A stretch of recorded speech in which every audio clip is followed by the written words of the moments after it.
Hi everyone, Ate Myra here, and for today's video, another GCash scam story yung ating pag-uusapan. And this time, na-scam siya dahil sa Twitter naman ngayon.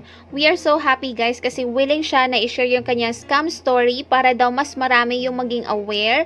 And pag mas marami yung nakakaalam, then mas maiiwasan natin yung mas-scam guys. So anyway, sana kapulutan natin ng aral itong story niya.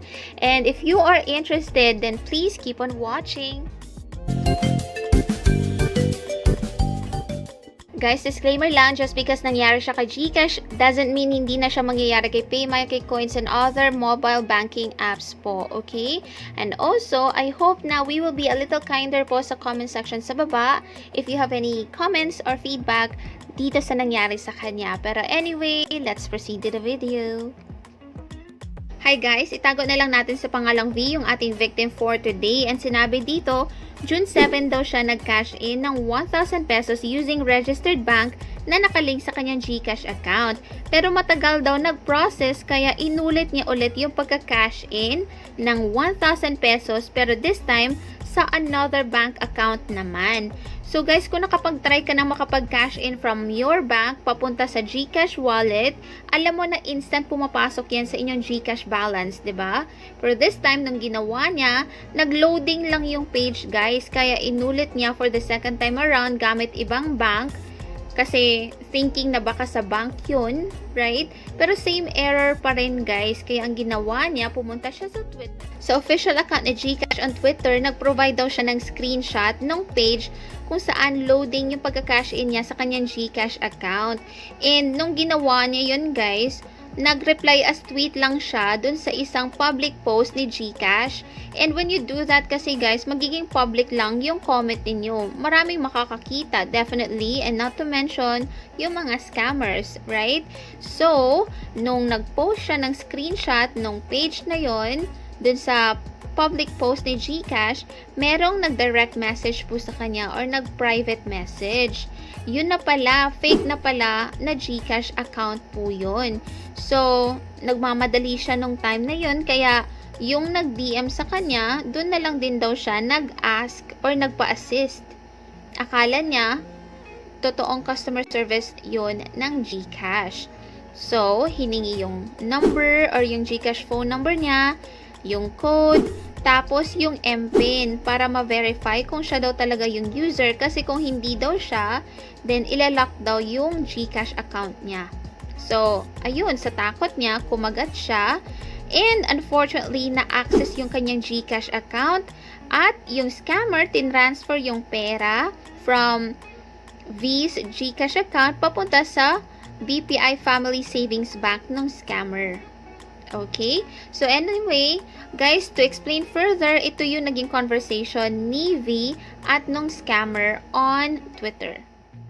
Guys, ito na yung naging convo ni V at ng scammer on Twitter. And by the way, if you don't know, yung official account ni GCash on Twitter is at GCash Official. Samantalang yung scammer naman is at Providers GCash.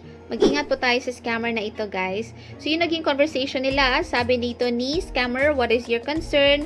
At ito nga, sabi ni V, I just want to ask kung bakit po matagal mag-process yung pag-cash in ko po using debit card. And sabi ni V, even if I exit naman po, mapaprocess pa rin naman po yung pag-cash in. Sabi naman ni scammer, huwag kang mag-exit kasi baka ma-deduct. Now, let us check. Ano ba yung GCash registered number mo? So, dito na. Ito na yung first step, guys, para ma-access ni scammer yung inyong GCash account. Siyempre, hihingiin yung inyong GCash registered phone number. Ito na nga yung nangyari. And unfortunately, nag-explain si V na ito yung nangyari. And then, nabigay niya yung kanyang registered GCash phone number. Okay? Next, let us check. We will send you a code. Ano ba yung code na sinend namin sa inyo? Na-receive mo na ba? We already sent 4 codes. Ganun sila ka porsigido. Okay, ano ba yun? Now, okay, sabi ni V, yes, I've received it all. Thank you po sa pag-entertain ng concern ko. God bless po. Then, very persistent talaga itong scammer. What is the code we sent you? We will check it. Ayun, binigay na ni V yung code. Tapos sabi niya, is this the latest? Kindly comply immediately. Code is expiring. Kaya ayun, nag-send ulit ng code. Ayan na po yung latest na code. Now, take note guys, ito, to know that you are the legitimate owner of the account, ano ba yung 4-digit PIN?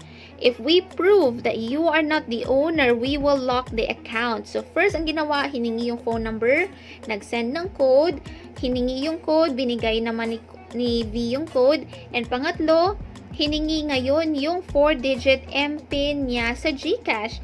And may pananakot pa na nangyari because sinabi dito, pag na-prove namin na hindi ikaw yung owner ng GCash, ilalock namin yung account.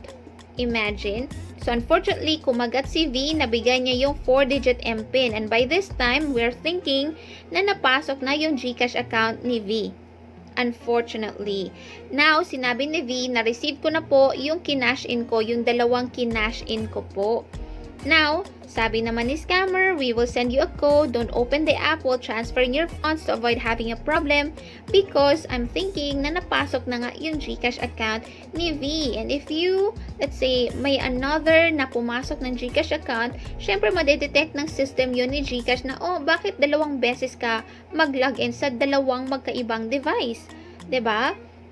Now, sinabi dito ni scammer, ano ba yung code na sinend namin via Sterling? Kasi I'm thinking na na-open yung link accounts sa GCash ni V, may nakitang nakalink doon yung Sterling, kaya naman humingi ng code ngayon because I'm thinking na baka kukunan din yung kanyang Sterling Bank na nakalink po doon.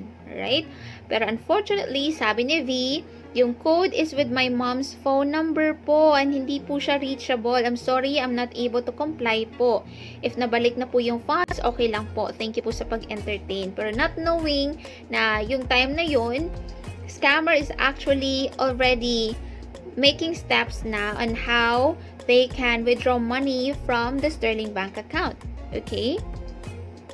Now, at 7:10 PM, kasi kanina 1:30 PM siya nag-message kay dito sa scammer, right? Yun yung unang conversation nila. Now, at 7:10 PM, sabi niya, hello po, ang careless ko po. Is this legitimate po? Please po kung hindi. Tapos sabi ni scammer, yes, this is. What is your concern? Ang careless ko po sa pagbigay ng MPIN tsaka code. Baka po scam to. So, hindi pa rin sure si V na scam ito, right? What are you talking about? Sabi ni scammer. Ayun, nag-send na ng screenshot si V na ito nga, you have sent 1,000 pesos daw of GCash on, ayan, at 1:46 PM to BPI Family Savings Bank. Ayun, right? Now, I haven't sent naman po ng ganyan. You even tried din po na mag-withdraw ng 10,000 pesos sa bank. Hindi naman po ako gumawa nun. Please po, yung 1K, pakibalik, kaya po nawala. Kaya po pala nawala. Please lang po. Please po, hindi po sa akin yun. Sa mama ko po yun. Now, nag-reply si scammer, what are you talking about?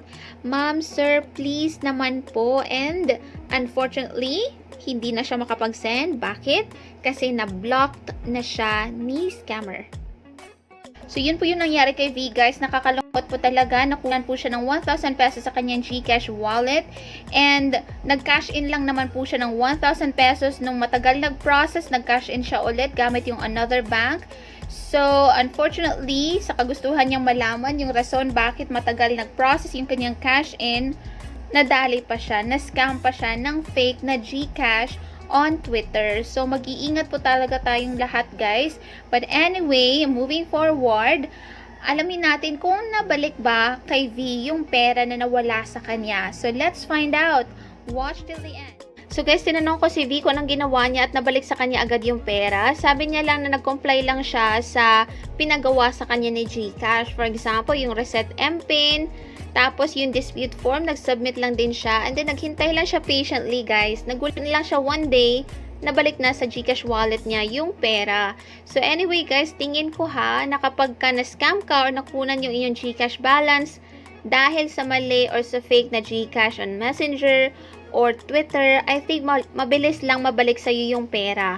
Pero, depende pa rin yan. Kasi yung sa akin, yung case ko, that was phishing, guys. And I think pag ganun, mas matagal yung investigasyon. Kaya it took me 3 months bago nabalik sa akin yung pera. So anyway, I think mag-comply lang kayo sa mga pinapagawa sa inyo. Iimbestigahan yan and let's just hope na talagang mabalik. I think nababalik naman talaga yung pera. Let's just be patient lang po. So anyway, yun lang guys. I hope may napulot kayong aral dito sa ating video. And I hope na you stay safe. Ingatan din natin yung ating mga e-wallets guys. Not just GCash but also PAYMAYA, coins at guys, sana nakatulong kahit paano itong video ko sa inyo. If you have any questions, feel free to comment down below. And also guys, please paki-like and subscribe na rin kung hindi ka pa nakapag-subscribe. Thank you so much for watching and I hope to see you next time. Bye for now!